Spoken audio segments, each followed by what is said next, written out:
Voilà pour le titre. Nous sommes lundi 25 novembre. Mesdames, Messieurs, bonsoir et bienvenue dans cette session d'information.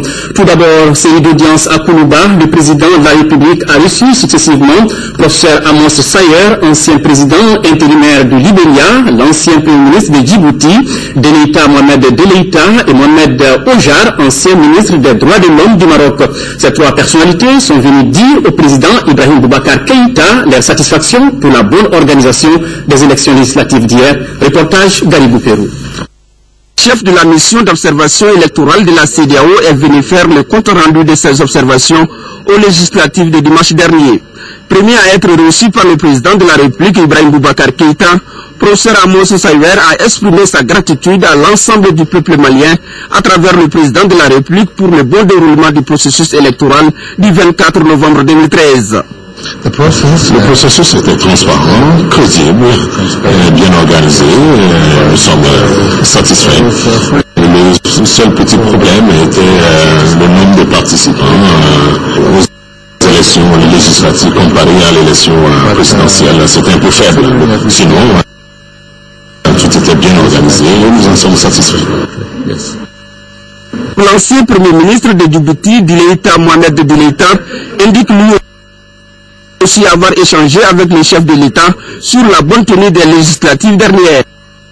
Il a souligné que l'Union africaine est et sera toujours aux côtés du Mali chaque fois que le besoin s'exprimera. Je suis venu présenter mes respects au président et en ma qualité de chef de mission de l'Union africaine pour le Mali, pour les élections au Mali.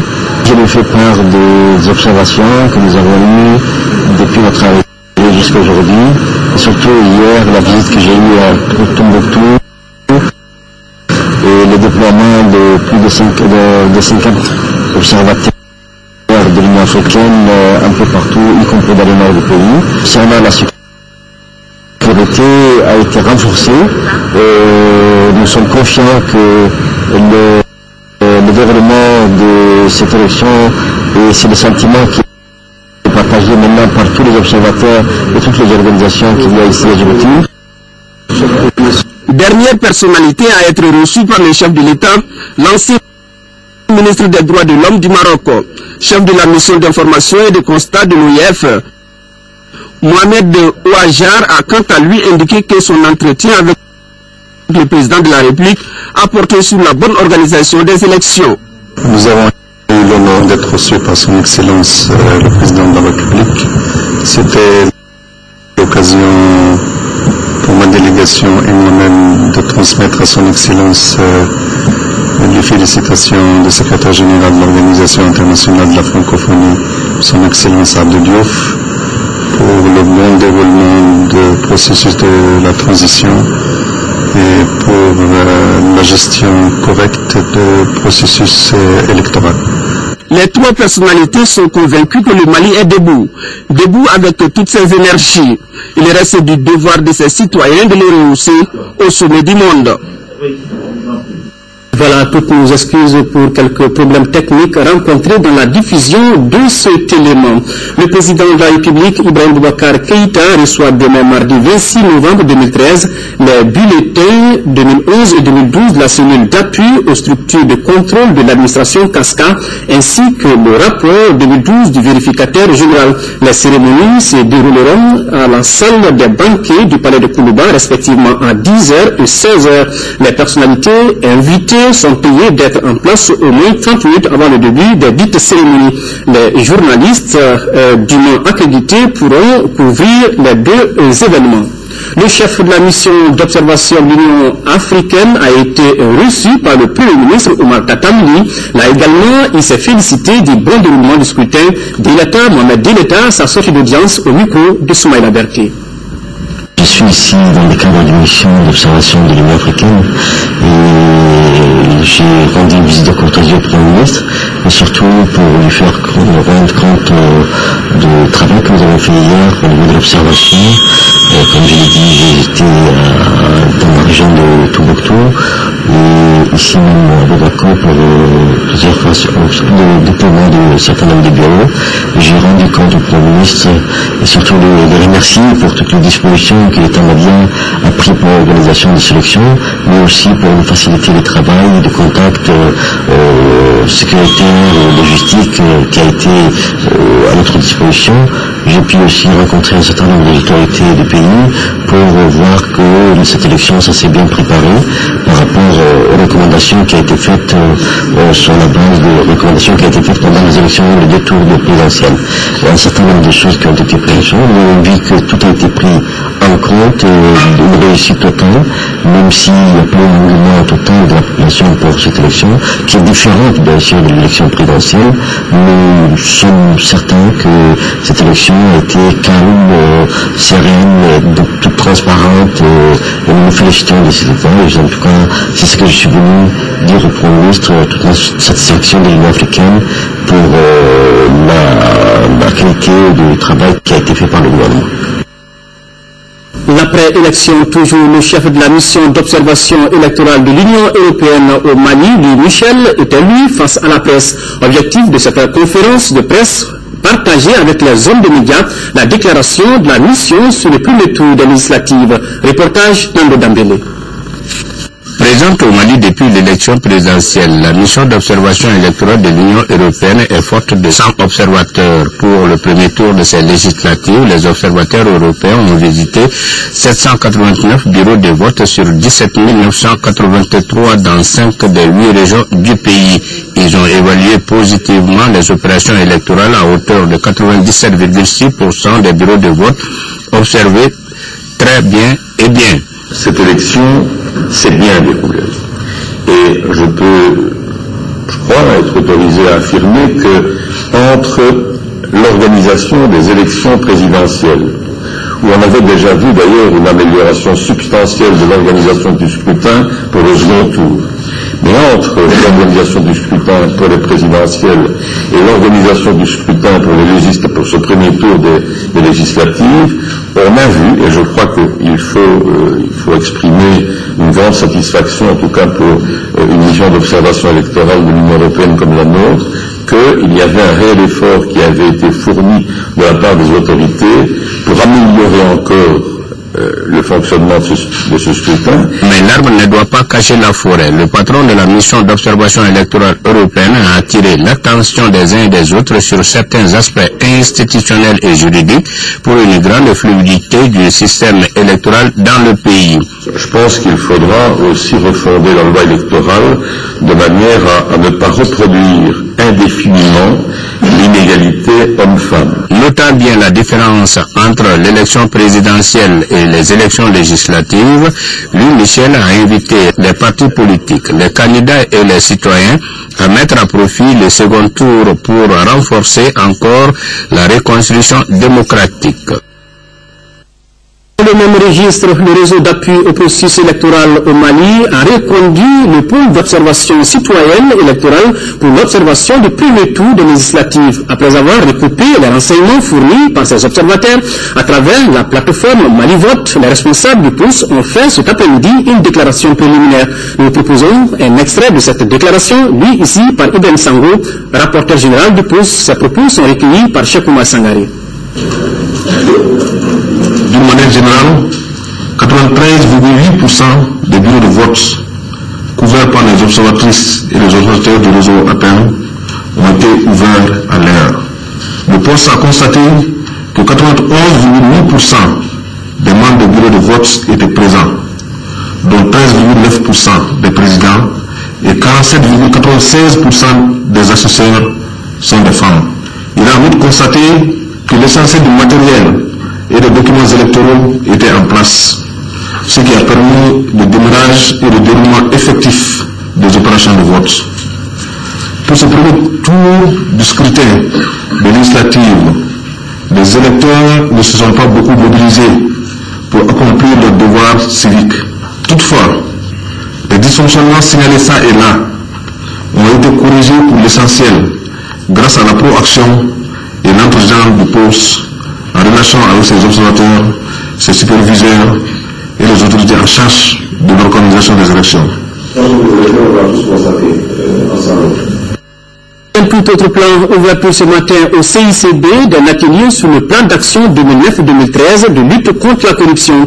Il s'agit pour les organisateurs de mettre à niveau les acteurs et préparer le forum sur la réorientation du plan d'action. L'atelier est initié par le comité de suivi et d'évaluation du plan d'action de lutte contre la corruption, compte rendu à Gali Agadissa.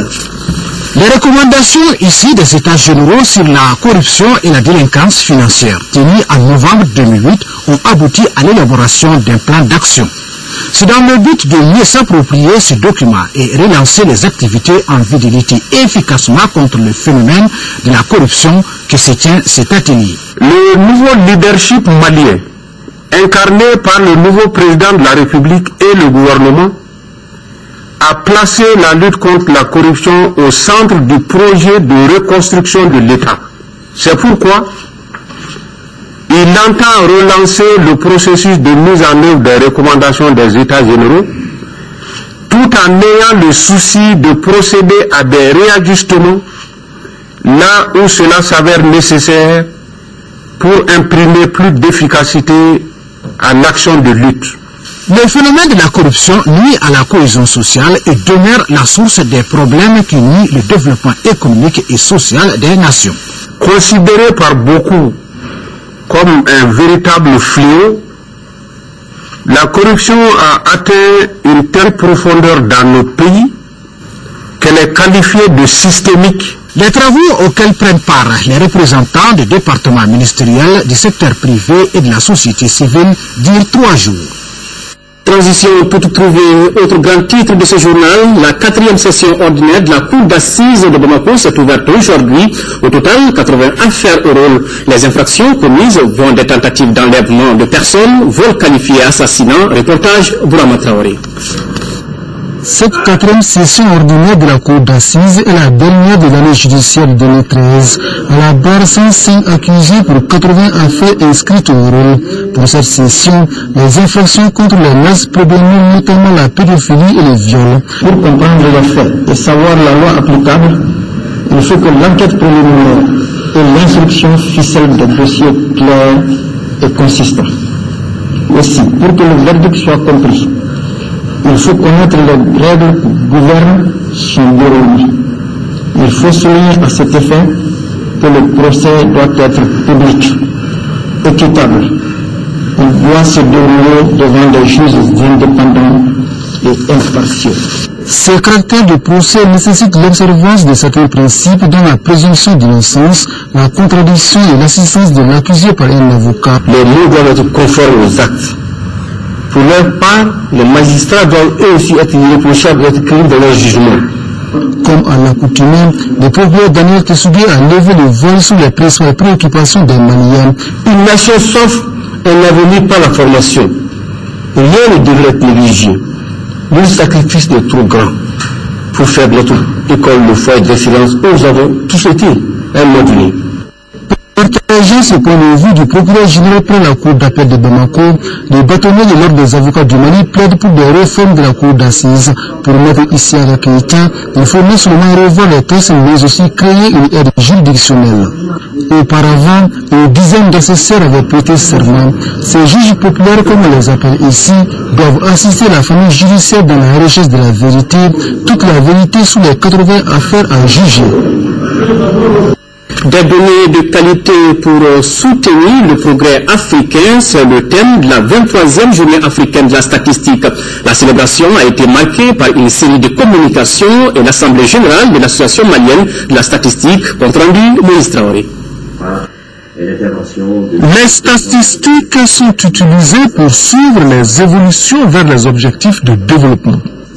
Le thème de la 23e journée africaine de la statistique est des données de qualité pour soutenir le progrès africain. La gestion de cette crise qui affecte toutes les dimensions et tous les compartiments de la vie sociale et économique de notre pays implique nécessairement la disponibilité de données statistiques pertinentes, de qualité, pour gérer l'incidence de ce véritable séisme. La médiocre qualité des données statistiques, la faiblesse de la collecte et de l'utilisation de données locales spécifiques et fiables ne sont pas totalement étrangères au dialogue de sourds qui existe entre les pouvoirs publics, les populations locales et même parfois les PTF sur la distribution équitable des efforts de développement à travers le pays, en particulier entre les régions nord et sud. Au CICB, la journée est marquée par des débats autour de sujets tels la valorisation de l'apport des femmes dans le développement et le schéma directeur de la statistique, un instrument de développement du système statistique national. Outre un match de football remporté par des journalistes, les statisticiens bénéficient d'une formation en évaluation des données. Activité inscrite dans le cadre de cette journée africaine de la statistique, en principe célébrée le 18 novembre. Voilà les journalistes qui jouent et qui marquent. Lancement ce matin à Bamako du rapport 2012 du baromètre des médias africains. Le cas du Mali, c'est écrit, participe à l'évaluation de l'environnement médiatique et du contexte sociopolitique du Mali. Le document en question est une initiative de la Fondation Friedrich Ebert. Reportage Moussa Fani. Le baromètre des médias africains est une analyse permettant d'évaluer l'environnement médiatique d'un pays et de proposer des réformes dans le secteur. C'est dans cette dynamique que la Fondation Friedrich Ebert vient de publier son rapport 2012 sur le baromètre des médias africains, le cas du Mali. Le baromètre des médias est un instrument développé par la FES qui est utilisé depuis plusieurs années pour analyser la situation des médias.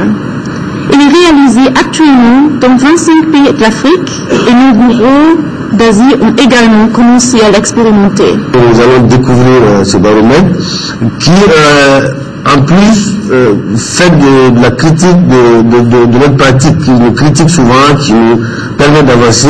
Donc franchement, c'est un grand moment pour nous, c'est un document extrêmement important pour nous. Il nous permet d'avancer. Le document de 69 pages présenté aux hommes des médias passe au peigne fin la situation du secteur des médias au Mali. Si l'on assiste à une floraison de journaux et de radios privées FM sur l'ensemble du territoire, les télévisions privées tardent à voir le jour alors que les programmes des chaînes étrangères sont accessibles. La régulation du secteur se caractérise par la multiplication des acteurs et de l'éparpillement des pouvoirs. Au cours de ce lancement, la représentante de la Fondation Friedrich Ebert a remis un exemplaire du document au conseiller technique du ministère de la Communication, des Nouvelles Technologies et de l'Information. L'épouse du président de la République, Keïta Aminata Maïga, avait pris part à Niamey, au Niger, à la conférence sur la contrefaçon et la vente illicite des médicaments. En marge des travaux, elle a rencontré la communauté malienne vivant sur place. Le compte-rendu de nos envoyés spéciaux, Ndé Sissoko et Brema Koulibaly. Pendant la crise qu'a connue notre pays, nombre de Maliens ont traversé la frontière pour se réfugier au Niger. À leur arrivée, ils étaient estimés à un peu plus de 50 000 selon le HCR et la plupart ont été accueillis dans différents camps de réfugiés. Cependant, ce chiffre doit aujourd'hui être revu à la baisse puisque nombreux sont ceux qui sont déjà rentrés au pays. Profitant de sa première sortie africaine en terre nigérienne, la première dame, Keïta Aminata Maïga, a souhaité rencontrer les Maliens vivant au Niger et les réfugiés, en particulier les femmes, pour leur apporter son soutien. Dès mon arrivée, je lui ai demandé de voir s'il était possible de vous voir. Même pas pour discourir, mais pour simplement vous voir, vous saluer. Vous remercier pour tout ce que vous avez fait. Vous êtes au Niger, mais vous êtes aussi chez vous. La rencontre qui a eu lieu à l'ambassade du Mali a été l'occasion pour discuter de façon franche et cordiale. Les réfugiés ont fait part de leurs préoccupations qui ont pour nom le manque d'éducation des enfants, le manque d'hygiène ou encore d'activités génératrices de revenus. À cela, on peut ajouter la crainte du retour avec la paix qu'ils estiment encore fragile, entre autres. Leurs préoccupations n'ont pas laissé l'épouse du président de la République indifférente. Je suis une citoyenne, je suis une femme. Et à ce titre, je vais me battre pour que, en tout cas, tout ce que vous avez dit là, que ça soit rapporté fidèlement.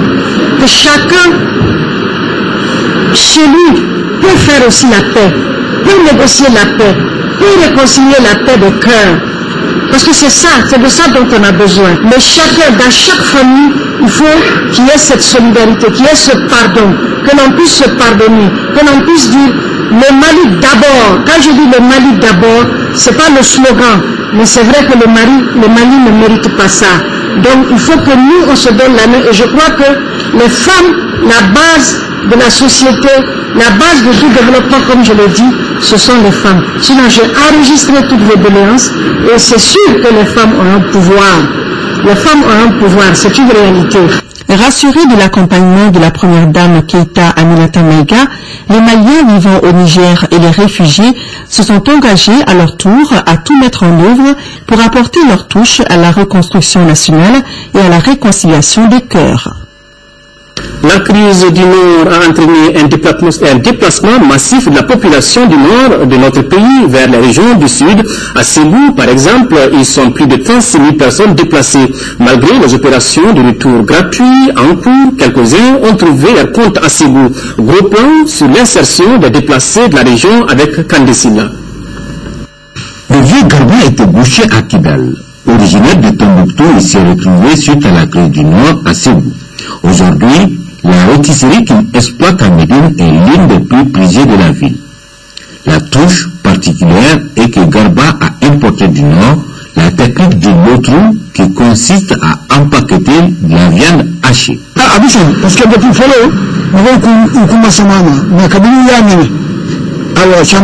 Il y a le marché depuis que les gens ont pris goût. Ils viennent de plus en plus pour acheter. Celui qui vient pour 500 francs, s'il goûte, il paye pour 1000 francs ou 1500 francs. En ce qui concerne la cohabitation, je n'ai eu aucun problème. Il n'y a que l'entente et la cordialité entre nous.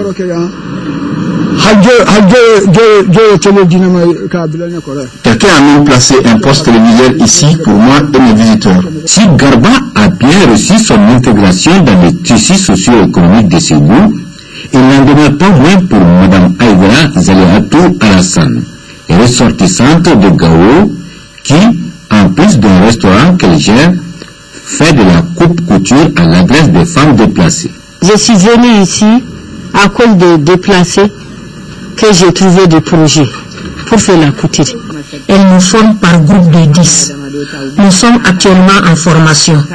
Au départ, nous ne savons rien de la couture. C'est elle qui nous a appris à faire le métier. Actuellement, nous sommes à la phase de coupe. Comme Garba et Zaliatou, ils sont 36 045 personnes déplacées et répertoriées dans la région de Ségou. Dans certains cas, ce qui aurait pu être une situation d'urgence extrême, grâce à la solidarité malienne, l'hospitalité ségovienne et l'esprit de Djatigia, a été tout simplement un voyage d'échange.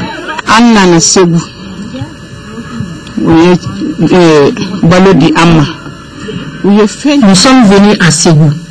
Nous avons bénéficié de vivres et de beaucoup d'autres choses. Le projet Human Network nous a aidés à faire des petits métiers. Nous avons choisi la teinture parce qu'au nord, nous venons teindre nos tissus soit à Ségou ou à Bamako.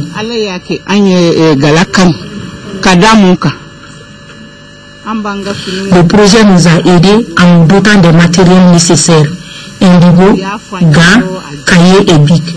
Et une personne a été choisie pour notre formation. Et la spécificité de la région dans la gestion de la question de déplacés est qu'il n'y a pas eu de camp de déplacés, mais plutôt de familles d'accueil conformément à la tradition malienne. Les camps de déplacés au niveau de Ségou ne répondaient pas tellement, disons, à l'aspiration, disons, socio-culturelle de notre région. Donc, avec les familles d'accueil, nous avons, disons, sensibiliser les uns et les autres au niveau de la ville. Les déplacés qu'on recevait aussi, il y avait une forte sensibilisation. La ville, nous avons maintenant beaucoup de solidarité ont été mises en faveur de ces déplacés par l'État et ses partenaires. Je peux vous dire qu'au jour d'aujourd'hui, à peu près 98% des déplacés de Ségou ont reçu des dons. Les gens sont à l'aise, eux-mêmes ils se sentent chez eux comme ça là. C'est pour ça qu'il y a quelques-uns même qui disent qu'ils préfèrent même rester.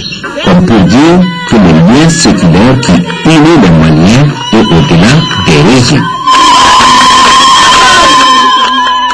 Voilà, c'est tout ça le Mali. Et cet élément a été initié à l'occasion de la clôture du mois de la solidarité prévue demain à Ségou. Les locaux de la Cour suprême ont abrité ce matin l'ouverture des travaux, des ateliers de renforcement des capacités des conseillers de la section des comptes. Ces rencontres doivent permettre d'approfondir les connaissances des conseillers sur le contrôle de conformité de la chaîne de la dépense publique, notamment le suivi des marchés publics et les délégations de services. Compte rendu, Youssouf Diakité. Une meilleure appréhension des opérations de recettes et de dépenses qui sont effectuées en termes de prévision, de missions de recouvrement et de paiement, le fonctionnement d'une recette perception. Voilà entre autres questions qui sont débattues par les conseillers de la section des comptes de la Cour suprême. L'objectif est connu. Le renforcement de capacités des conseillers en matière de vérification financière et de vérification de la comptabilité des matières conformément aux normes de l'INTOSAI. L'efficience et l'efficacité des contrôles non juridictionnels. La création d'un cadre d'échange d'expériences professionnelles entre les facilitateurs et les participants d'une part et entre tous les conseillers d'autre part. Plusieurs autres questions sont abordées par les participants, notamment la réédition des comptes. Les modules prévus sont au nombre de 4. Il y a la comptabilité matière, il y a la dépense publique, il y a la recette perception et le contrôle des collectivités et établissements publics.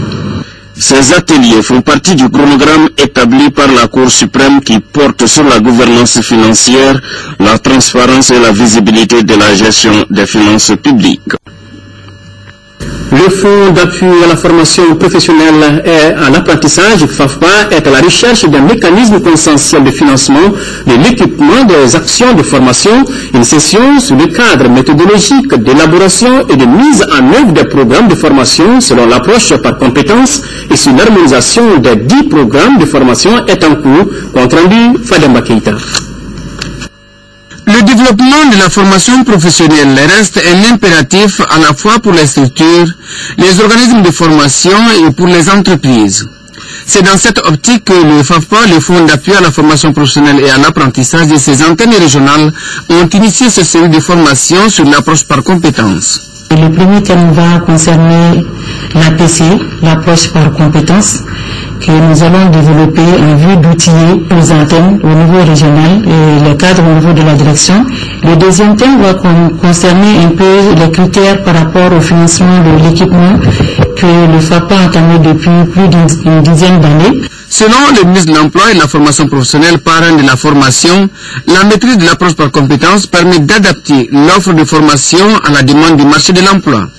Tout ce qui concerne les outils méthodologiques, tout ce qui concerne les formations thématiques sur l'embauche, sur l'aviculture, c'est le FAFPA qui développe ces modules-là et qui les met à la disposition des partenaires, qui les met à la disposition des bénéficiaires. Ces rencontres d'échange et de réflexion avec l'ensemble des acteurs et des partenaires stratégiques s'étendent du 25 au 29 novembre 2013. Les deux groupes de travail constitués doivent formuler des recommandations en rapport avec le contenu des programmes, ce qui devra leur permettre de répondre aux besoins de réalisation des objectifs pédagogiques. Le ministre du Logement a procédé au lancement des travaux de bitumage de la voie d'accès des 330 logements sociaux de Yirimadio 1 et 2. La cérémonie officielle de lancement a aussi enregistré la présence du ministre de l'Urbanisme et de la Politique de la Ville. Après avoir donné le premier coup de lame de ces travaux, le ministre du Logement s'est aussitôt rendu sur le chantier des 1552 logements sociaux, compte rendu Lamine Keita.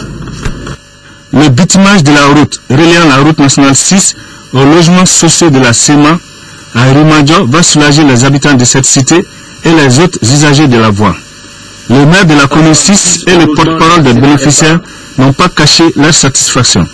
Nous nous réjouissons énormément de ce lancement qui augure la fin de nos calvaires depuis 2007. Route crevassée, caillouteuse, poussiéreuse, non éclairée, véritable gîte des braqueurs de route. Ces travaux de raccordement s'inscrivent dans le cadre de l'aménagement des logements sociaux de notre pays. La cité de Yurimadio existe depuis 100 ans. C'est la première fois que Yurimadio reçoit une route bitumée. Cette route va permettre de résoudre deux problèmes majeurs. Le premier problème, c'est l'état de la route. Vous l'avez visité certainement avant, un état de dégradation à peu près 100%. Ici ajoute un problème d'insécurité. La zone était devenue une zone de repère de banditisme, braquage de motos, vol dans les maisons environnantes, et tout cela va prendre fin justement avec les travaux qui ont démarré ce matin. Le coût global de l'opération est estimé à 2,144 milliards, financé sur fonds de l'Office malien de l'habitat. Les travaux sont exécutés par l'entreprise malienne Abdoulaye Keïta sous la supervision de la Société d'équipement du Mali, SEMA. Après avoir donné le coup de l'arme des travaux de bitumage, le ministre du Logement s'est immédiatement rendu sur le site du chantier des 1552 logements pour une visite d'inspection. Là, les entreprises, par la voix de leur porte-parole, ont promis au ministre de terminer les travaux dans les délais contractuels. De quoi rassurer les visiteurs du jour. Le coût total est estimé à 19 milliards 503 millions francs CFA. Les logements sont de type F3, F4 et F5. Des routes bien faites pour rouler avec prudence. Le projet d'appui aux communes urbaines du Mali vient d'offrir 35 motos à la direction de l'urbanisme. La valeur de ces engins s'élève à 20 millions de francs CFA. C'est ce que nous dit Abdou Karim Kaba. Amoindrir le travail des agents de l'urbanisme en leur donnant des motos pour le contrôle des chantiers, tel est l'objectif de cette remise de motos. Ce geste est du projet d'appui aux communes urbaines du Mali, PACOM. Ces motos, au nombre de 35, ont coûté 20 millions. On s'est rendu compte sur tous les écoulements d'immeubles que l'urbanisme n'arrive pas à bien accomplir sa mission, notamment les brigades urbaines. Le ministre a demandé de favoriser la mobilité de l'urbanisme. Nous avons sollicité le concours de la coopération suisse afin qu'on puisse mettre à la disposition de l'urbanisme des engins permettant de faciliter la mobilité des brigades urbaines. Le premier responsable du département de l'urbanisme et de la politique de la ville n'a pas manqué de dire combien ces matériels sont importants pour les agents. Avec ces 35 motos, les services de l'urbanisme, aussi bien à Bamako, mais aussi sur l'ensemble du territoire, seront dotés de moyens leur permettant d'être mobiles, d'aller sur les chantiers, d'être constamment, je dirais, à l'ouvrage afin que tous les chantiers, toutes les constructions puissent être faites selon les normes. Avant d'affirmer la détermination du gouvernement à mettre les moyens nécessaires pour la bonne marche du travail, Moussa Mara a appelé les uns et les autres à plus d'engagement.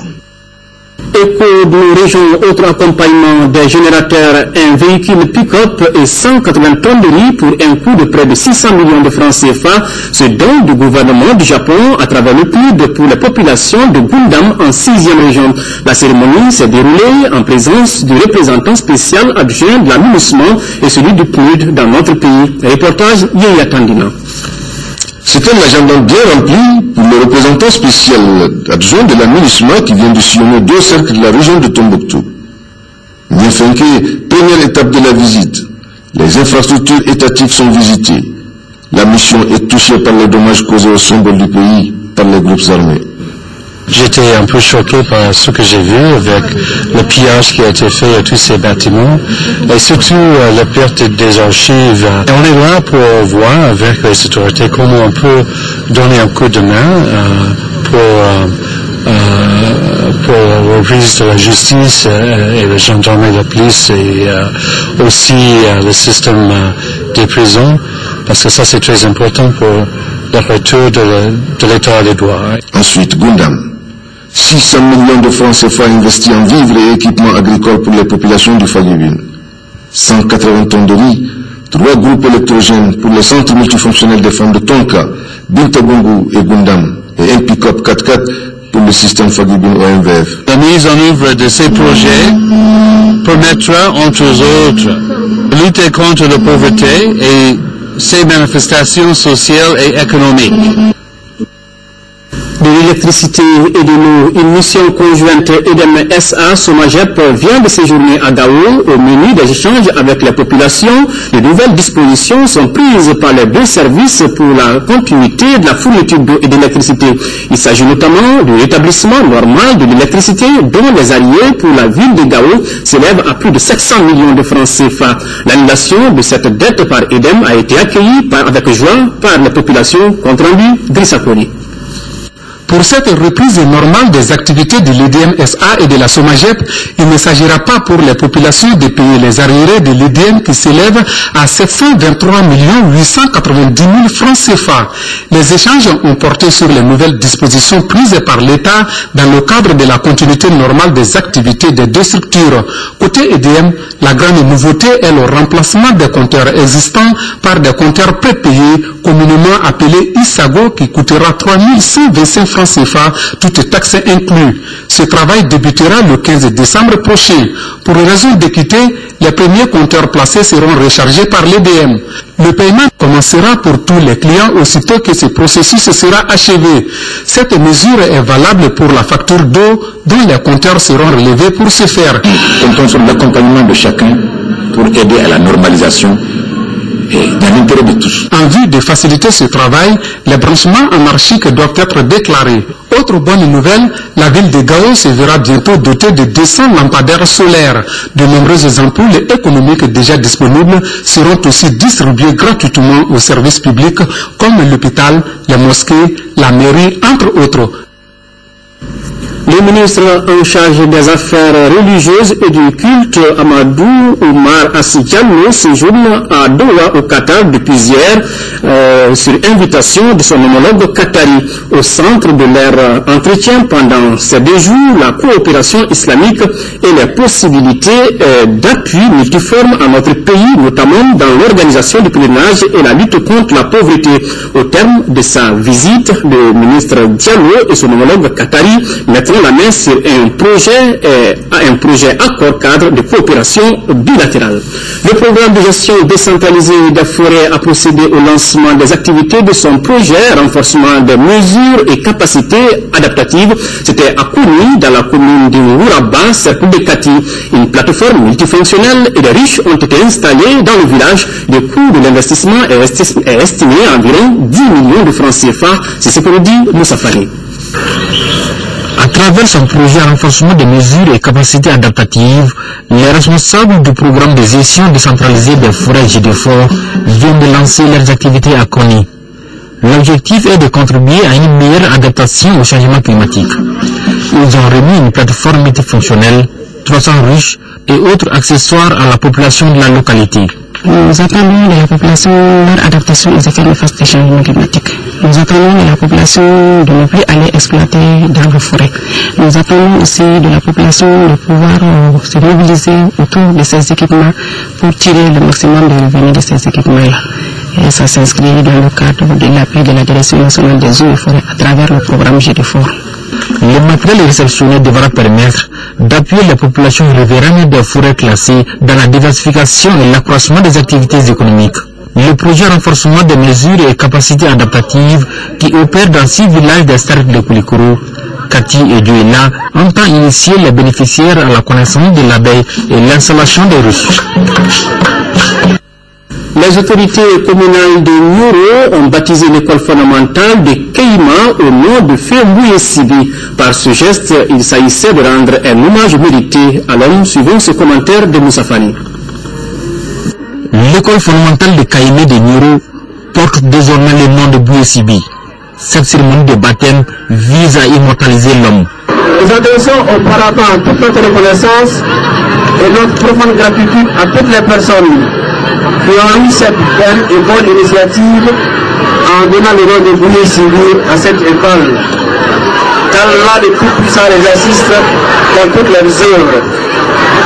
Les parents de M. Bouye Sibi, ses amis et tous ceux qui l'ont connu vous disent merci de cette action et réfléchir pour un pardon. Bouye était l'exemple à suivre. Les autorités scolaires ont salué cette initiative pour rendre un hommage mérité à Fembouye Sibi. La remise des fournitures scolaires à l'école par la famille de Boussibi et l'animation folklorique ont été les temps forts de cet événement. Sport tennis, les rideaux sont tombés ce week-end sur la 35e édition du championnat national. En finale jouée au tennis club du stade Modibo Keïta, le champion en titre Sékou Dramé a battu Draman Bakayoko en 2-7, 6-3, 6-3 et succède à lui-même. Ousmane Daou était présent à cette finale.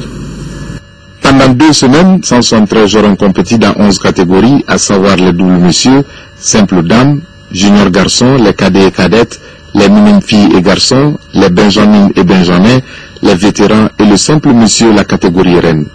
Pour la grande finale, 2 champions sont en face. D'un côté, Draman Bakayoko, vainqueur en 2011, et de l'autre, Sékou Dramé, champion en titre. Après la cérémonie protocolaire d'usage, les 2 finalistes se retrouvent sur le court pour engager les hostilités. Le début de la partie est très serré en 2 joueurs très techniques qui affectionnent le fond de court, ce qui fait que les scores sont serrés 1-1, 2-2, 3-3 au bout de 20 minutes. Mais plus les minutes passent, plus Sékou Dramé fait parler son expérience avec des revers foudroyants, ce qui lui permet d'empocher le premier set 6-3 en 37 minutes. Mécontent d'avoir perdu le premier acte de jeu, Draman Bakayoko change de style et mène rapidement 2-0 grâce à des coups droits implacables et un service très puissant. Mais Sékou Dramé se ressaisit vite en imposant son style, c'est-à-dire beaucoup d'échanges pour au bout conclure par des balles liftées ou par un coup droit.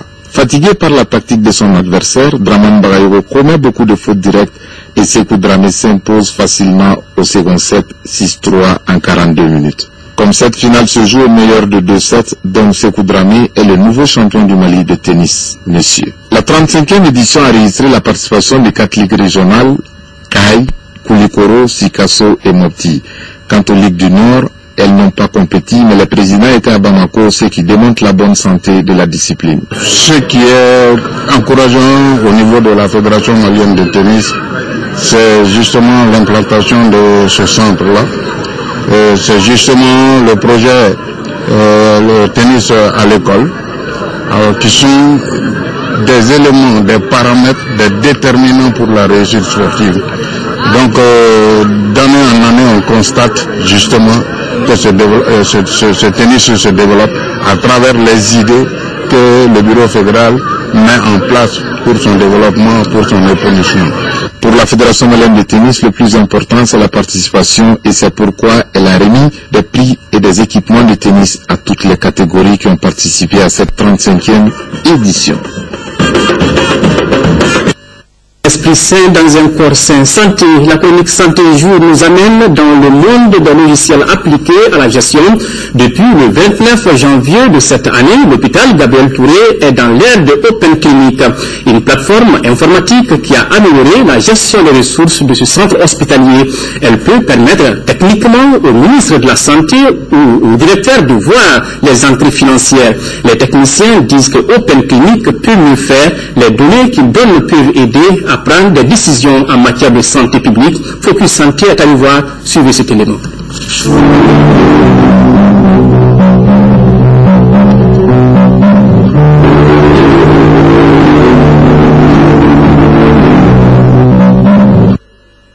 De janvier 2013 aura été marqué à l'hôpital Gabriel Touré par de très longues files d'attente au guichet, souvent au-delà de midi.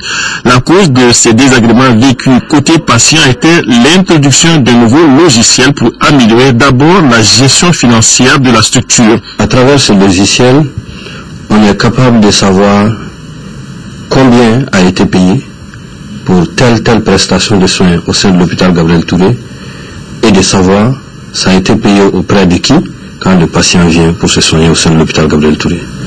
Donc en somme, c'est nous permettre, dans le cadre de la moralisation des finances publiques, de voir effectivement que ce qui est payé est perçu, retourne dans la caisse de l'hôpital et que c'est perçu de la bonne manière.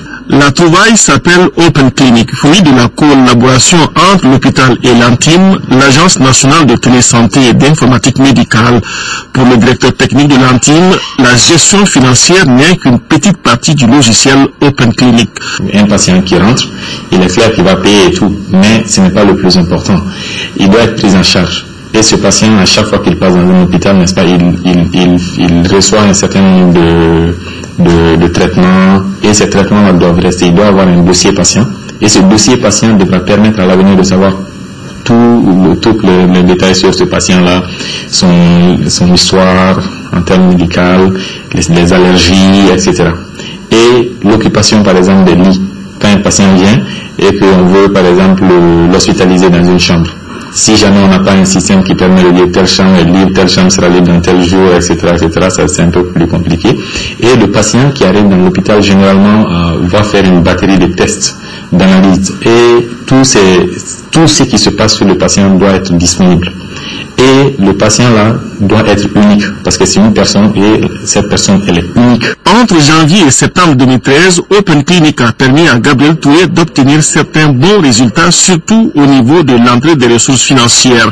Le logiciel faisant partie de tout un ensemble de mesures qui ont été mises en place au niveau de l'hôpital Gabriel Touré pour sécuriser les ressources. Du mois de janvier à ce mois de septembre, on a constaté une augmentation importante du niveau des recettes. Il y a même eu un pic au mois de mars 2013 où nous avions une augmentation des recettes par rapport à 2012 de 138%. Et donc ce mois de septembre, il y a eu une grande augmentation du niveau des recettes par rapport à ce qui a été effectué en 2010, 2011 et 2012 au sein de cet établissement. Et nous avions constaté aussi une amélioration de la qualité des services. Il y a toujours des gens qui viennent solliciter des services, mais on a observé une certaine célérité dans le traitement des demandes au niveau du bureau des entrées, mais aussi au niveau de l'intérieur de l'hôpital par rapport à l'accès aux soins sur la base des prestations payées. Ce logiciel sécurisé à plusieurs niveaux a déjà été introduit au niveau des centres de santé de référence des communes 2, 3 et 4 du district.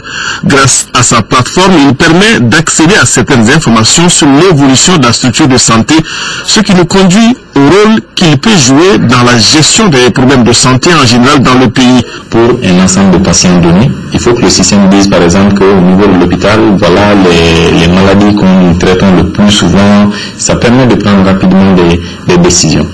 Et vraiment le système d'information, c'est tout ce qui se passe au niveau de l'hôpital. Et c'est en ça que Open Clinic est vraiment intéressant. Maintenant, l'autre élément que je voudrais quand même ajouter, c'est le fait que la plateforme là, elle est interopérable avec toutes les normes internationales aujourd'hui, ce qui fait qu'elle va pouvoir communiquer avec des systèmes beaucoup plus complexes, tels que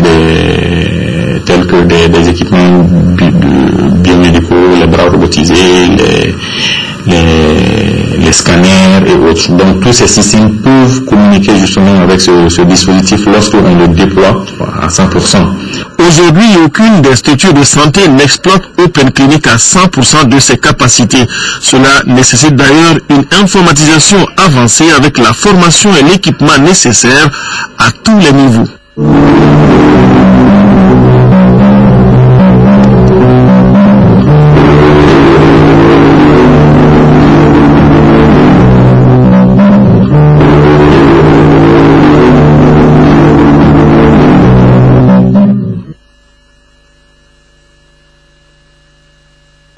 On vous annonçait hier Daouda Dia du bureau des oulémas de l'ORTM qui a fait valoir ses droits à la retraite en 2011 n'est plus. Ces obsèques ont eu lieu hier après-midi à Djelibougou. C'était en présence de la grande famille de l'ORTM, des amis et parents.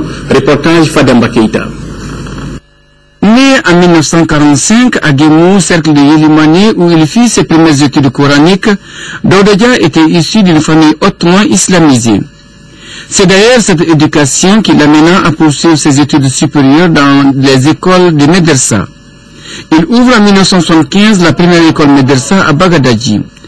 Pieux et très social, l'entourage du maître coranique et prophète d'arabe regrette la mort du président des sages de Tabital Poulako, une association qui œuvre pour la promotion de la langue et de la culture peul au Mali. J'ai retrouvé de lui la force d'aimer les hommes, d'aimer les gens, d'assister les gens et de compatir pour les gens. Unanimement appelé doyen par les agents du bureau des éléments de l'ORTM, Dodadia était le conseiller de ceux qui travaillaient dans cette section. Cheikh Daoudia, c'est un collaborateur vraiment exceptionnel. Dans le bureau là-bas, étant jeune, lui qui est le doyen, chaque fois s'il y a discorde entre nous, comme une régulation ensemble, il y a forcément ça. Il arrivait à nous rassembler, à nous conseiller. Après plusieurs années de loyaux services au profit de la Oumma islamique, le défunt fit valoir ses droits à la retraite en 2011. Il laisse derrière lui une veuve et de nombreux petits-enfants inconsolables.